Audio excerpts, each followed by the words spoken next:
คลิปนี้จะมาอธิบายในการเช็กยอดเนาะโดยให้เรามาเข้าหน้าเช็กยอดเนาะซึ่งการเช็กยอดหน้าเช็กยอดนี้จะมีสถานะต่างๆเนาะก็คือยังบ่จ่ายเนาะยังบ่จ่ายตัวนี้หมายถึงลูกค้าที่เอฟแล้วยังบ่ทันจ่ายเนาะส่วนยอดเงินบ่ถูกต้องยอดเงินบ่ถูกต้องนี่หมายถึงลูกค้าจ่ายเงินบ่ครบหรือจ่ายก่ายเนาะสมมุติค่าเครื่องแสนกีบแล้วไปจ่ายอยู่อัน90,000หรือว่า110,000สินะเฮ็ดให้อันยอดเงินต้องชำระกับยอดเงินที่ลูกค้าชำระมาบ่ถูกต้องเนาะมันจะอยู่ยอดเงินบ่ถูกต้องนี่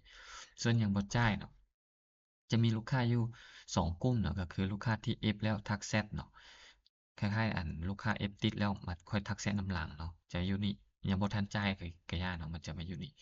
ส่วนลูกค้ากลุ่มที่2ก็คือลูกค้าที่เอฟแล้วเนาะแล้วจ่ายเงินแต่จ่ายเงินผ่านส่งสลิปเงินโอนส่งเบอร์โทรที่อยู่เนาะผ่านแชตเนาะบ่ได้กรอกข้อมูลอยู่ในลิงก์ให้เนาะมันจะมาอยู่หยังบ่จ่ายไม่ฮู้นี้ส่วนรอท่ากดสอบบิลนี้หมายถึงลูกค้าที่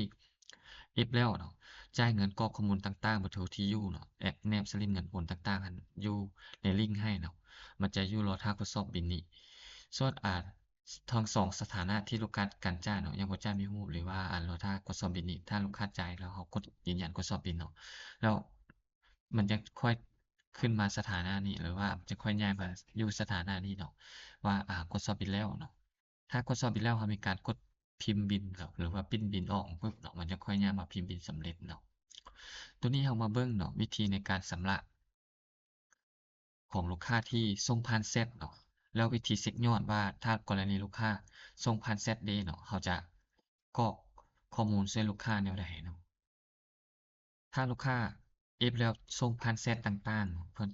เบอร์โทรที่อยู่ผ่านแชตซื่อๆบ่ได้กรอกในลิงก์เนาะวิธีเช็กยอดก็คือให้เรากดเข้าชื่อลูกค้าเนาะมันจะอยู่ในสถานะยังบ่จ่ายไม่ฮู้นี่เนาะแล้วให้กดเข้าชื่อลูกค้านี่โดย กดเข้าชื่อลูกค้านี่สังเกตเนาะข้อมูลเนาะการโอนเนาะการโอนแล้วก็วันเวลาโอนสินะรวมยอดเงินเท่าใดสินะมันยังบ่ทันมีข้อมูลเทื่อเนาะรูปอัปโหลดรูปภาพนี่ก็ยังบ่มีตัวนี้ให้เรามาติ๊กใส่ตัวปุ่ม Z อยู่ปุ่มขวามือเนาะปุ่มสีฟ้าๆนี่กดใส่นี่สังเกตเนาะมันจะมีปุ่ม Z ตัวนี้ขึ้นมาให้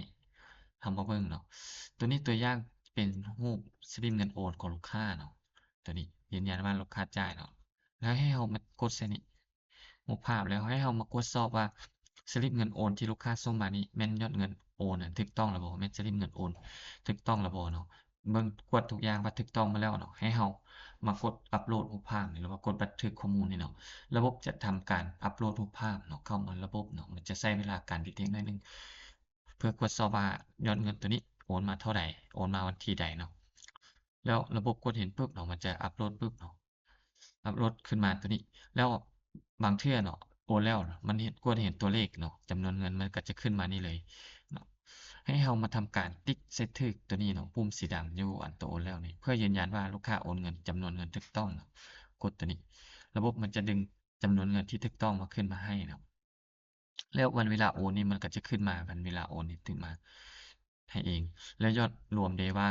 ตัวนี้เป็นยอดเงินที่ลูกค้าโอนเนาะ มาลบกับค่าเครื่องจำนวนยอดรวมของค่าเครื่องเนาะมาลบกันเท่าศูนย์ถูกต้องบ่เนาะมันก็จะถ้าศูนย์แปลว่ามันถูกต้องแล้วเนาะแล้วเราเลื่อนลงมาอยู่นี่แล้วมากวดเบิ่งอ่าเบอร์บ่อนส่งเนาะปลายทางเนาะลูกค้าสิเอาเครื่องฝากปลายทางอยู่ไสเนาะบ่อนจัดส่งตัวนี้ยังบ่มีข้อมูลคือกันให้เรามาติ๊กเสร็จตัวนี้เบิ่งตัวนี้นี่เนาะตัวนี้นี่ให้เรามาเบิ่งตัวนี้ ถ้าหากว่าให้เรา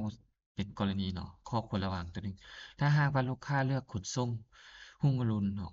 ให้เราเลือกเลยเนาะเลือกเมืองเลือกแขวงนี่เลยให้เราติ๊กเนาะติ๊กเลือกสมมุติลูกค้าเลือกนครหลวงสิสังเกตเนาะเวลาเราเลือกบ้านเมืองแขวงสิบ้านนี้เราสามารถข้ามได้เลยเนาะให้เราเลือกแต่แขวงนี่แล้วก็มาเลือกสาขาสังเกตเนาะเวลาเราเลือกสาขาปุ๊บเนาะที่อยู่มันจะขึ้นเองอัตโนมัติแบบนี้สมมุติเราเลือกสาขาอันผ้าขาวสิปุ๊บเนาะ ที่อยู่มันจะขึ้นเองอัตโนมัติแบบนี้เนาะแต่ถ้าหากว่าลูกค้าบ่ได้เลือกขนส่งรุ่งอรุณเนาะอาจจะเป็นขนส่งอื่นอย่างเช่นอนุชิตมีชัยสินะให้เราปล่อยตัวเลือกบ้านเมืองเลือกแขวงนี่ต่างๆนี่ให้ปล่อยเป็นเป้าว่างเลยวางเป้ามาเลยเนาะบ่ต้องเลือกข้อมูลแขวงเนาะหรือสาขาต่างๆนี่ปล่อยให้เป็นว่างเป้าว่างมาเลยแล้วเรามากรอกข้อมูลอยู่แต่ที่อยู่ทีเดียว อยู่ที่อยู่บ่อนเดียวเลย ก็คืออาจจะพิมพ์หรือว่า copy อยู่นี่เอาเนาะให้เราติ๊กใส่ที่อยู่นี่บัดหนึ่งแล้วเรามาทาสีอยู่นี่สิวางใส่สังเกตเอามันจะขึ้นมาเองแบบนี้เบอร์โทรคือกันให้เราติ๊กใส่นี่แล้วก็ทาสีเนาะเลยแล้วก็ข้อมูลอยู่นี่เนาะตัวนี้ให้ชื่ออันหนึ่งก็คือถ้าเลือกขนส่งรุ่งอรุณเนาะให้เลือกบ้านเมืองแขวงที่อยู่จะขึ้นเองอัตโนมัติแต่กรณีถ้าเลือกขนส่งอื่นที่บ่แม่นของขนส่งรุ่งอรุณเนาะให้เราป้อนแต่ข้อมูลอยู่ที่อยู่อย่างเดียวเนาะบ้านเมืองแขวงให้ปล่อยว่างไปเลยจะเป็นประมาณนี้แล้วก็เบอร์โทรที่อยู่นี่ใส่ปึ๊บเนาะให้เราเลื่อนลงรู้สึกเนาะเมื่อกรอกข้อมูลเบอร์โทรที่อยู่ถูกแล้ว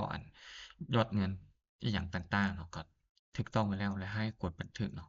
ถ้าข้อมูลถูกต้องเบิดเนาะ เวลากดบันทึกปุ๊บเนาะสังเกตเนาะตัวนี้จะขึ้นมาให้เรากดเช็กยอดเนาะถ้าบ่ถูกเนาะมันจะบ่ขึ้นเช็กยอดมาให้เนาะให้เรามากดคืนว่าจุดใดที่เรายังบ่ทันกรอกเนาะเป็นต้นสำคัญก็คือวันเวลาจำนวนเงินที่โอนแล้วเนาะกับวันเวลาโอนเนาะว่ามีข้อมูลแล้วบ่แล้วก็ลูกค้าเนาะอัปโหลดสลิปเงินโอนแล้วบ่เนาะเบอร์โทรเนาะที่อยู่ของลูกค้าครบแล้วบ่ถ้าครบเนาะขึ้นตัวเช็กยอดนี่ให้เรากดเช็กยอดเลยเนาะเพื่อเป็นการยืนยันว่าลูกค้าโอนเงินถูกต้องแล้วเดี๋ยวเราจะฝากเครื่องให้เนาะสังเกตเนาะเวลาเรากดเช็กยอดปึ๊บเนาะระบบจะส่งข้อความนี้ไปให้เนาะว่าได้รับยอดโอนแล้วสิโดยเพียงเท่านี้ก็จะเป็นการเช็กยอดสำเร็จเนาะกรณีที่ลูกค้าบ่ได้กรอกข้อมูลอยู่ในลิงก์เนาะหรือว่าส่งข้อมูลผ่านแชต Messenger เนาะ